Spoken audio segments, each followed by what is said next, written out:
Now I would call upon Mr. Abhijit, Executive Director and Board Member at Alphaxine Solutions Private Limited. With over 25 years of experience in IT and digital strategy, Mr. Pal is a respected leader in technology consulting and passionate mentor to the next generation. He is a passionate mentor, industry advisor, and recognized thought leader in digital innovation. We are delighted to have him with us. Please join me in welcoming Mr. Abhijit Pal.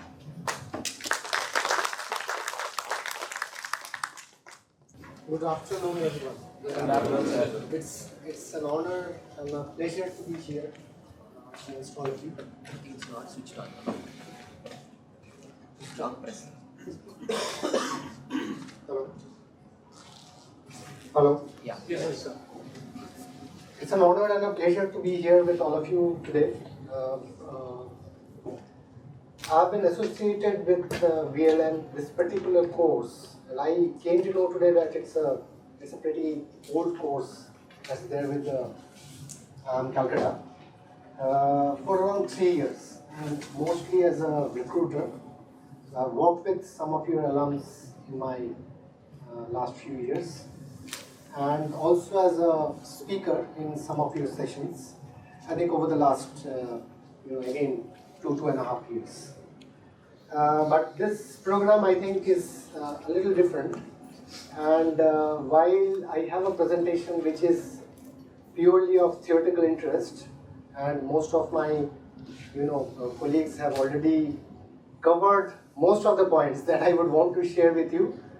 But I'll still go through a few of the slides which are impactful and which will be useful for all of you. And would want to keep it interactive.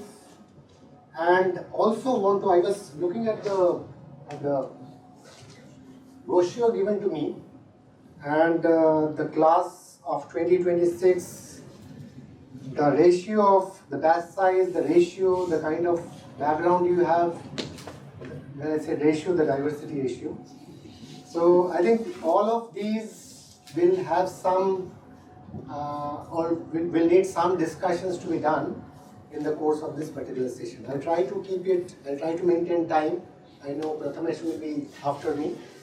So I think if I'm looking at this, most of the previous roles offered in 2025, while you are doing a manufacturing course, specialized course, you are going into management consulting, strategy, SAP consulting, business analyst, data analyst.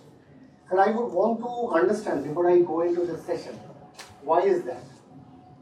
Because you are doing a specialized course of manufacturing with the firm belief that our country, and that is why we are doing this session today, in 2047, and probably some of the data that you will see or you have seen till now, will point towards a 30 trillion economy in 2047 only in manufacturing in India. If that is the case, and if we need people like you to step up to taking roles in manufacturing, then why does this say that you are getting into, specific roles around consulting, strategy and all? So, what is that you have in mind? What is that you expect from people like us to guide you in this kind of session? So I would like to add a point here. So one of the main reasons that this is happening in this particular course, I would say, the companies who are into manufacturing. So one is they have an approach of grow from within and they want to develop their own sort of managers. And the second one, the visibility of the program in order to other manufacturing industries is comparatively lower to what we understanding where exactly is the gap. So we have Prashant sir as well as Panigrahi sir as well as Shiven sir, so they can put in their words. One perspective I have in connection with what Pragadish said is the consulting companies. I have worked with big four consulting companies. They are very good in what they do, but when it comes to core manufacturing, they are doing some manufacturing projects to a manufacturing company. They don't have the core manufacturing expertise. That's not exactly right. I have worked with two. I come from Big Four. I have 18 years of Big Four experience. And we have two Big Four partners sitting here. I don't think that's the right statement.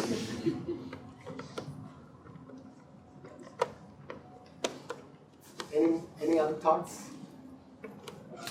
So generally, the trend has been the ease of doing the job itself necessarily.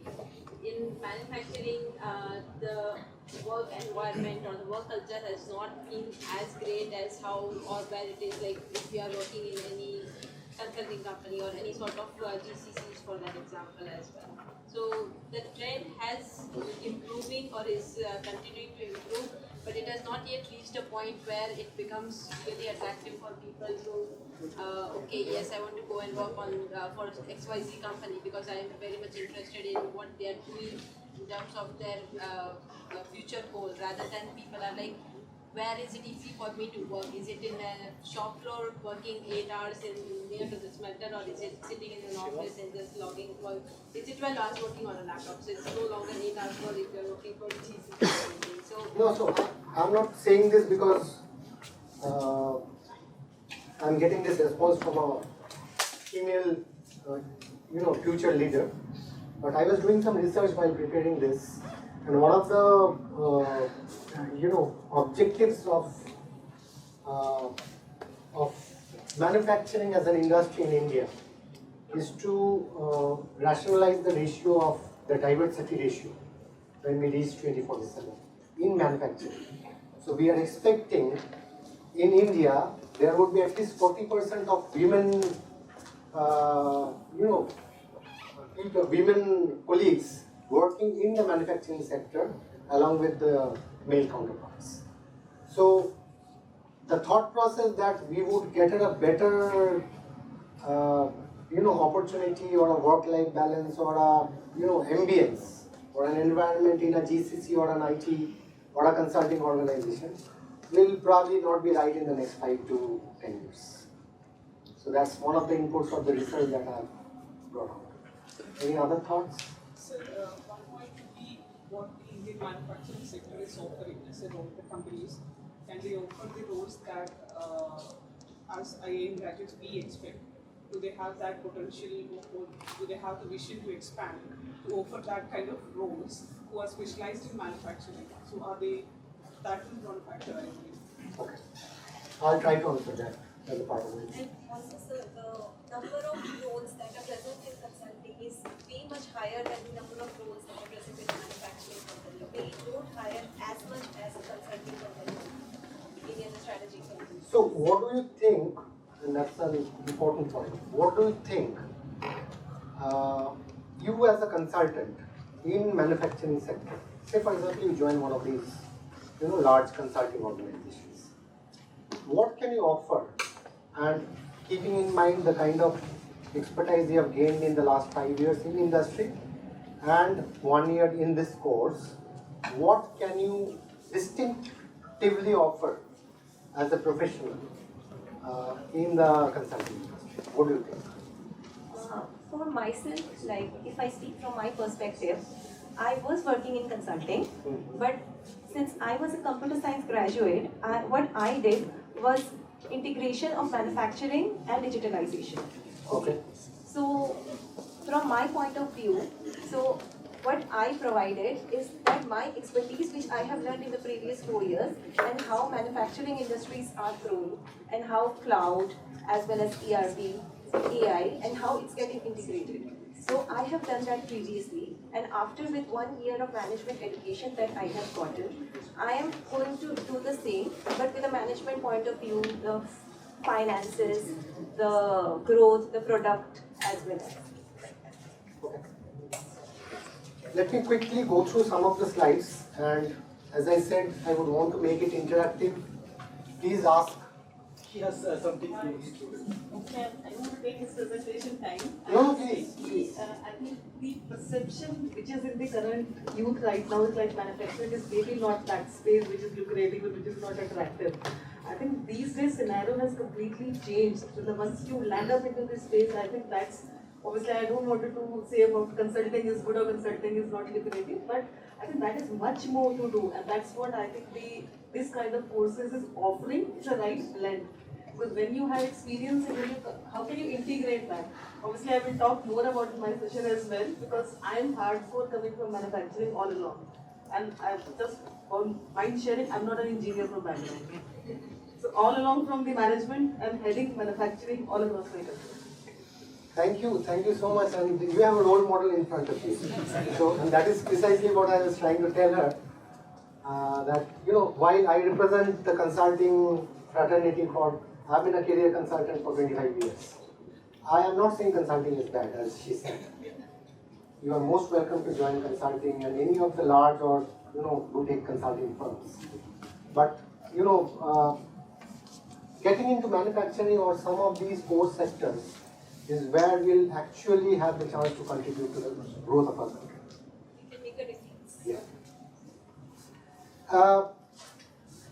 So I have a few slides, and this is more of a kind of research that I have, and this is purely based on publicly available data. And the point of view expressed here is purely mine. It has nothing to do with any bias or anything that should be recorded and put forward. Manufacturing trends in India in 2025.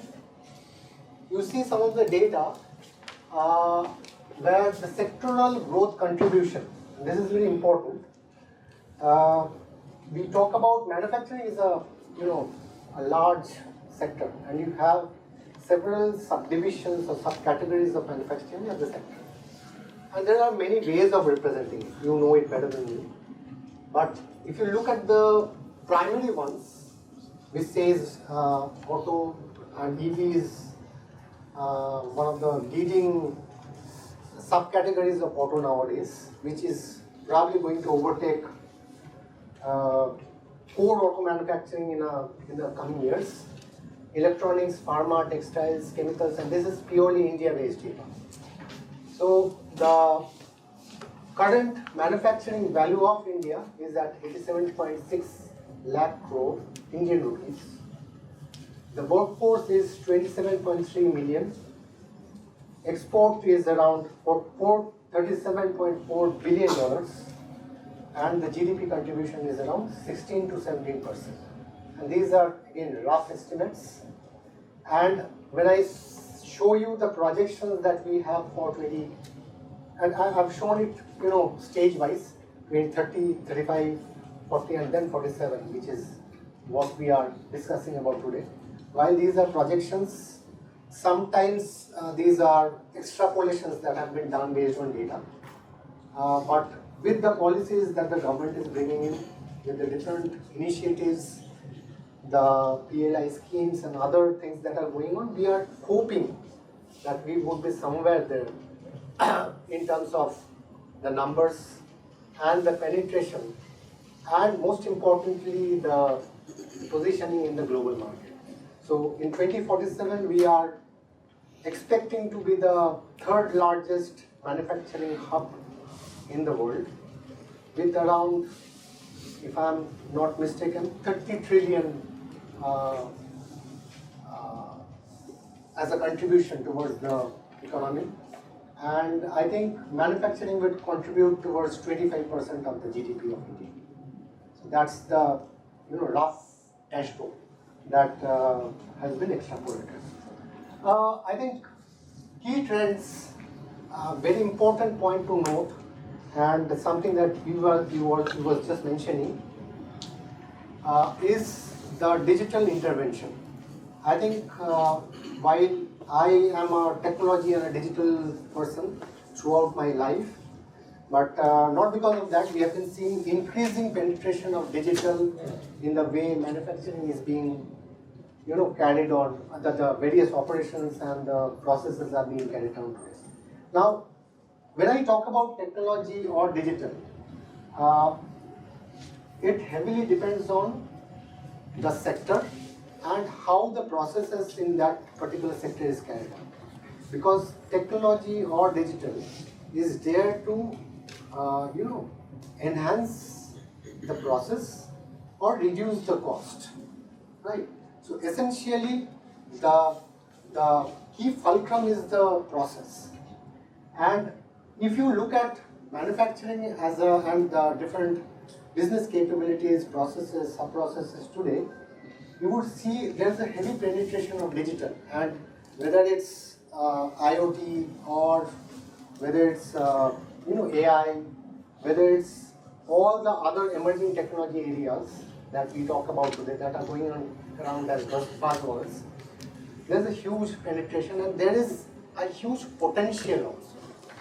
As on date, there is a lot of things that have been replaced by digital, and there is a huge amount of potential that digital has. But the flip side is, say for example,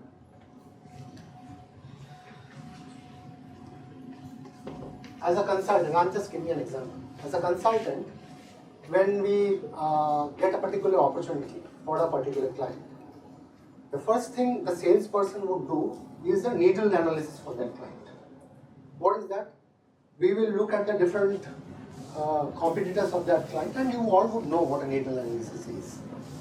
So we used to spend around a day or a two to collect all the data from the various competitors, the websites, the publicly available data, and if we have some more insights from the sales representatives, and we would prepare how to, create a pitch for that client. Right? So that's what a typical salesperson would do from us in consulting. Now, you go to ChatGPT, give the name of and ChatGPT is one of the tools that I'm talking about. Since you know the name, all of you know the name of ChatGPT. You give the name of the client, you give the name of the competitors, write a prompt appropriately that this is the data I want. It will give you the needle analysis in probably 5 minutes. So what is happening is efficiency is increasing. But think about the person or the set of consultants who used to do that needle analysis. So they are not getting redundant. But what we are trying to do is, we are, as leaders, we are trying to pull them out and use them in something more productive.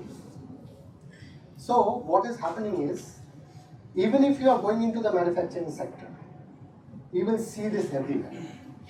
Technology, digital, AI particularly, will replace a lot of these activities that are going on in the day-to-day operations.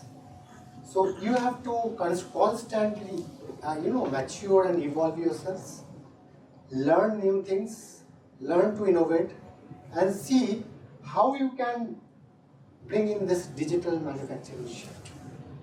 This is already there. So what was a whisper 6 years back, AI, is now a reality. Right? People have actually started using it, and people have started thinking that I'll lose my job. But that's not the right interpretation. You have to make yourself relevant to that particular industry through your knowledge, and then you will not lose your job. AI is just a means of making things more efficient.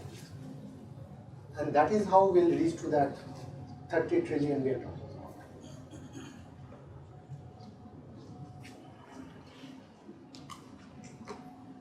So this is again some data, and as I said, this is more of a research paper that I have put through for all of you.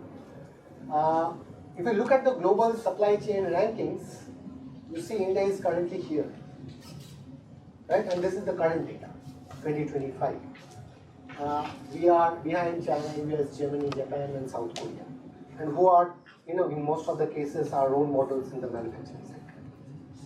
And if you see the lessons from these global leaders, which is China, Vietnam, and all, scaling up. If you look at China, we look at China as how they have scaled up in the manufacturing sector. If you look at US, you try to learn how they have used innovations in the manufacturing sector, right? If you look at supply chain, if you look at how e-commerce is being used, there are these countries who are individually in the respective areas role models for us. And there is no harm in learning the best thing from all of them, right? So if we have to be one of the leaders, the right way is to get the best out of all these people, and not being the best and move to one of these countries, right? So we can contribute in our country, we can pull out the best from each one of these countries, the best practices, and utilize in our country to reach to that 2047 or 2050 target.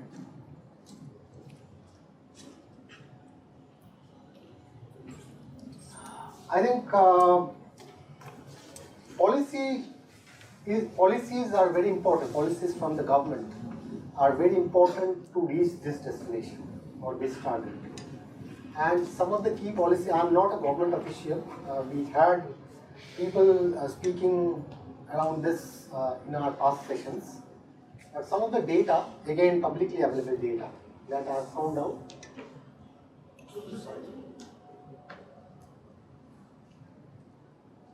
If you look at this, and I echo one of my earlier speakers, this is a spider web where we do a maturity assessment. And in consulting, this is a very common tool that is used for any kind of maturity assessments. If you look at this tool, and if you look at India, Japan, South Korea, see the R&D investment is the gap that I think our chief guest was also speaking about. The highest gap is here. I think government direction is we are almost equal to Japan or South Korea. So if you look at the private sector role or the private government partnership that is happening in India today, we are also somewhere there. But I think we are lacking hugely in the R&D investments. And that is where I think both industry and academics will have to play a big role. There are investments that government is making, but we'll have to utilize them to the extent. And we have to put our foot forward.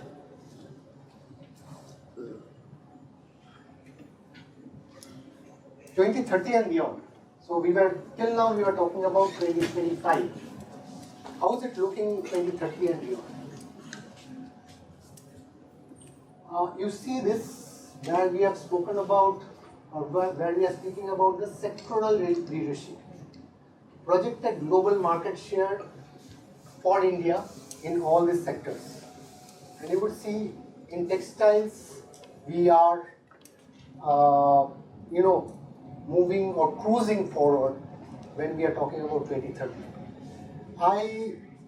As a part of my consulting journey, my first US visit was in 2003, to be precise. And being a Bengali boy from Calcutta, stepping into US for the first time, you get into all those Macy's and large departmental stores of US. Now we have in India the largest malls and departmental stores, but at that time we didn't have it in India. So I picked up a shirt which looked branded. I am not naming the brand, but it looked branded, and I picked up the shirt. The tag said "Made in Bangladesh."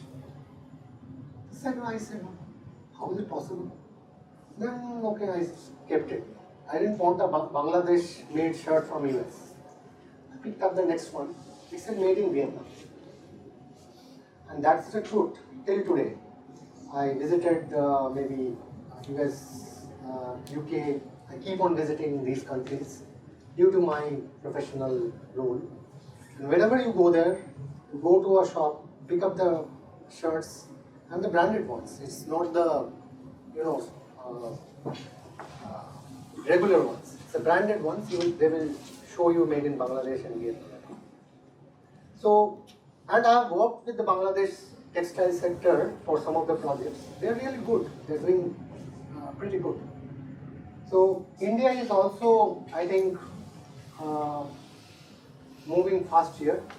And pharmaceutical manufacturing is something that India is focusing on deeply, And I'm at present working with some of the leading pharmaceutical manufacturing companies of India, and the way they have changed their thought process, their mindset, is really brilliant. The way they are accepting the change. See, in digital, and since I'm a digital person by heart, the largest resistance is adoption. So people are saying a lot of things. There are a lot of talks, discussions, seminars, buzzwords going around. But when it comes to adoption, people are resistant. But pharmaceutical is one of those sectors where people have been, very open to adapting to that change. Healthcare, similarly, if you look at some of these leading hospital chains of India, while there are, immense scope of improvement, but at least people are thinking towards bringing in the most advanced technologies, both in clinical diagnosis, in operations, and in other parts of healthcare. So, manufacturing share in GDP, if you look at this data, 2047, as I was saying, we are slowly closing to USD 8 trillion and almost 25% of the GDP of India. Lessons from advanced manufacturing hubs, as I was telling, Germany, automation, precision, as we know. So in Germany, the automation, I've worked in Germany with some of the leading German car makers, and truly, and I've worked with some of the leading car makers in India also. I was a part of one of these organizations, though they are IT arms in India. Precision in Germany with some of these car makers, it's really different. The way the manufacturing setup is being done itself is different.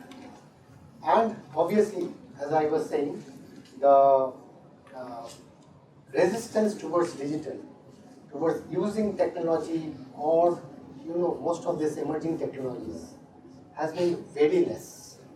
So that is why they are reaching these numbers. Mass production in China scale has been 99%, we all understand.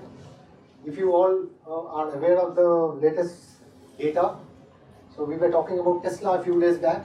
BYD has now overtaken Tesla in terms of both production and market share. So South Korea, innovation, you see the rise of Hyundai and Kia, right? So, and I was talking about 2003 when I reached US for the first time. People didn't even look at Hyundai, Kia. It was all Toyota, Honda, and the American or the German cars. Now you go to US, it's Hyundai and Kia everywhere. So that is how they have grown. And United States innovation, R&D powerhouse. They have always been like that. And it is not only in manufacturing, in all the sectors, United States have consistently shown the track record for innovation.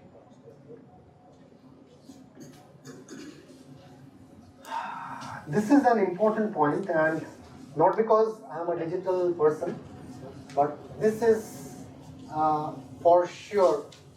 And as we stand in 2025, I can strongly predict that this is going to change the lives of all of us sitting in this room.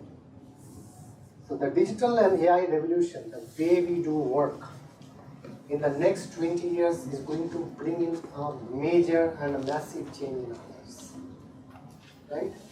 So if you just go back 20 years, this particular device that we carry today, while it has become a part of our day-to-day life, but if you look back maybe 20 years, 2005, I used to use a normal mobile phone from Nokia, it was only used for calling and probably some texting and some photo capturing, which was at a low resolution. Now, without this, you cannot do anything. And this is probably the penetration of 5G. These are probably some of the disruptions that we have experienced over the last 20 years. Right? Can any one of you live without this today, one day? No. Can any one of you think of doing any work, any normal work, without an app today? Probably no. Now, in the next 20 years, AI is going to play that. Because I'll take 7 to 10 more minutes. Is it okay? Yes, sir. Because the way in an industry or in our day-to-day lives, the efficiency is going to increase multifold. In some places it is 5 times, in some places it will be more than 100 times. And this is what AI is going to bring in. Right? So, my deepest request or honest request to all of you is to understand and get deeper into this subject. Because even if you are getting into consulting, even if you are getting into core manufacturing, strategy, AI is going to be everywhere.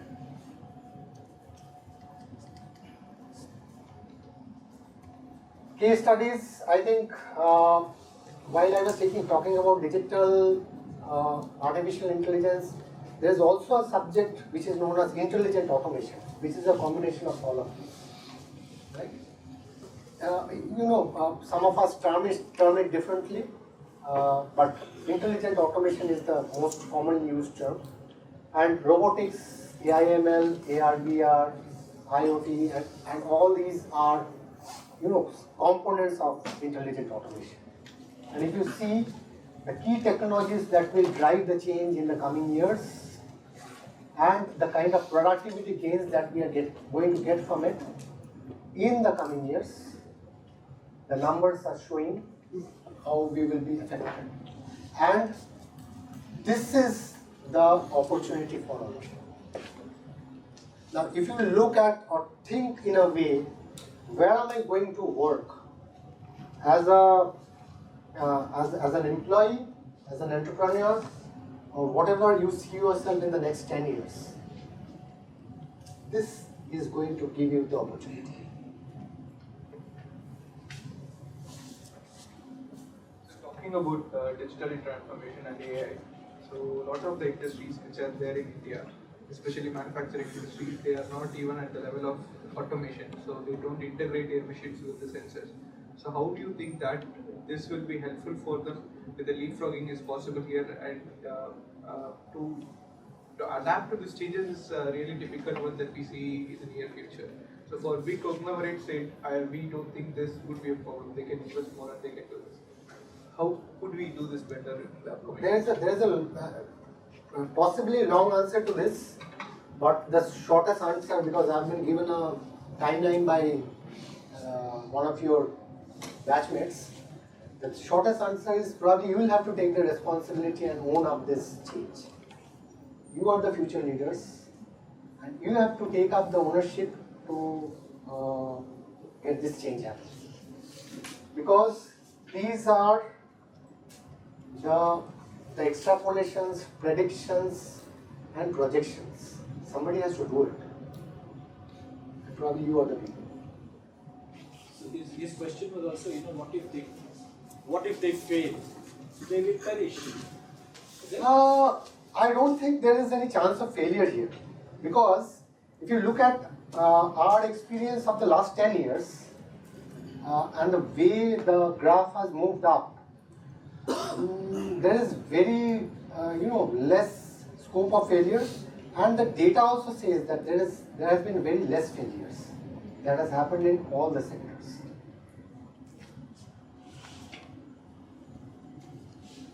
this is another important point. I'll not go into that. The next part is all about ESG. I think Anurag has covered that. But this is one point I wanted to quickly cover. Workforce, how is it going to change? And this is probably the last point Prathamesh covered. So workforce transformation is something that is also important and very relevant for all of you. I was talking about the adoption of all these, which AIML in decision support. Human decisions will still be there. It will not be all AIML.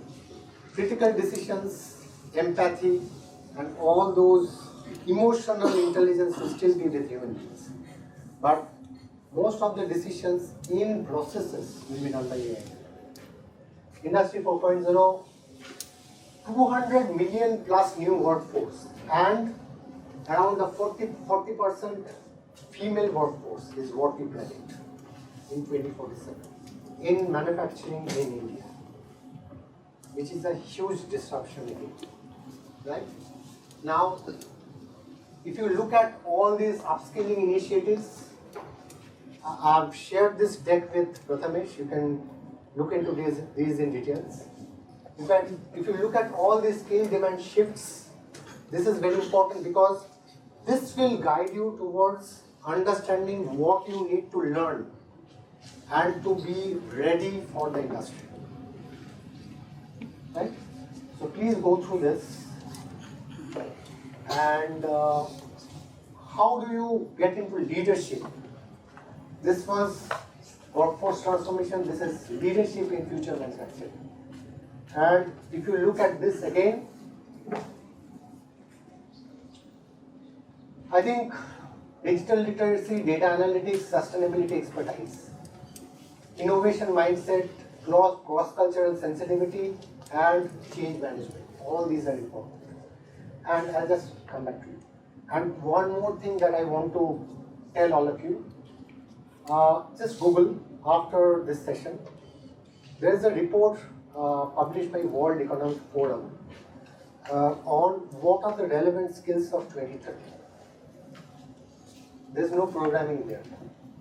There is no technology there. It is all about critical thinking. It is all about innovation. It is all about strategic thought process. So, the mundane tasks, the repetitive tasks will be all replaced. So even entry-level programming jobs will be replaced. You would see, reports from Google and other leading organizations of the world. So you have to be innovative. You have to be creative. Your thought process is your differentiator. Right? So look at this report, World Economic Forum, Future Core Skills of 2030. And this is what is coming out here also. Leadership cannot be learned from a book. And unfortunately, also not from a course. It is inherent. It's an art more than a science. So you have to build it inside yourself. Grow your communication skills, grow your thought process, thought leadership skills, and practice those in your day-to-day life. When we come back for recruitment, for all of you, we look for these, and not for your manufacturing skill sets. It's your clarity of thought, your intent, and your attitude, and overall communication. With that, I'll probably take one question and leave it to Prathamesh. So, continuously in this sector, innovations are going on. Guys, can you speak up louder? You want to be leaders? Sir, continuously in the digital sector, new innovations are going on. So, how to stay relevant in this digital journey? One word: read. Learn. The day you stop learning, you will perish.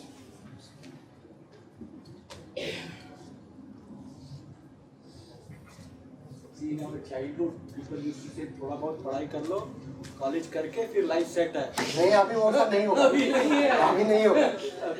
If you want to be leaders, you have to change yourself on a regular basis. Learn every day, and sometimes it is unlearning and relearning also. That's even harder actually.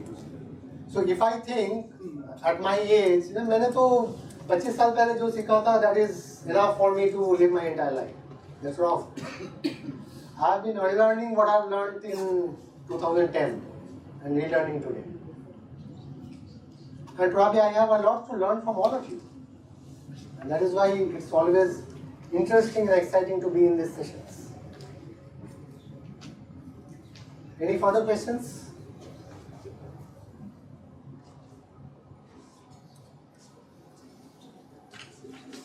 Was I too boring or there are no questions?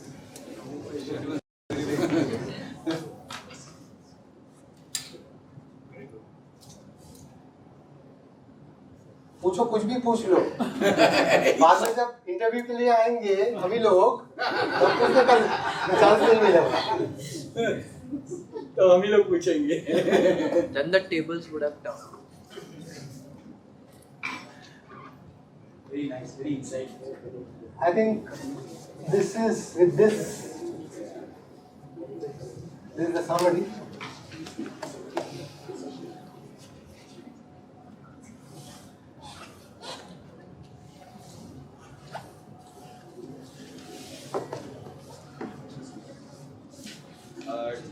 I have one question. Please. Do you find Make in India, what government has taken initiative in 2014, is on the right track? What things you have mentioned in terms of digitization and everything? How you are looking into that side, Make in India part? I'm being recorded. Should I make a comment on this? Yes, sir, thought we should. Let's take it offline. Where can we fail? We are all talking about this is the bright spot, and it's like we are flying to Jupiter. Where can we fail? Where can we go wrong? And what we should be careful about? I think we all, if you go to, and especially Calcutta, you would see these pockets, and I'll just, take some time out, and we can close this PPT if you want. In Calcutta, you will see these pockets, people sitting, talking here and there, and all discussing, ये देश का कुछ नहीं होगा, this government is useless, ये आदमी कुछ नहीं करता, ये अपने पॉकेट में पैसा डालता है. The change starts from you. So if I am saying something, I am preaching something, it starts from me. वो जो लोग बैठ के वहाँ पे गप्पे मार रहा है, वो अगर उठ के कोई काम करता तो देश का भला हो गया. So to answer your question, let's try that. We all are individual change makers, and I want to be recorded for this.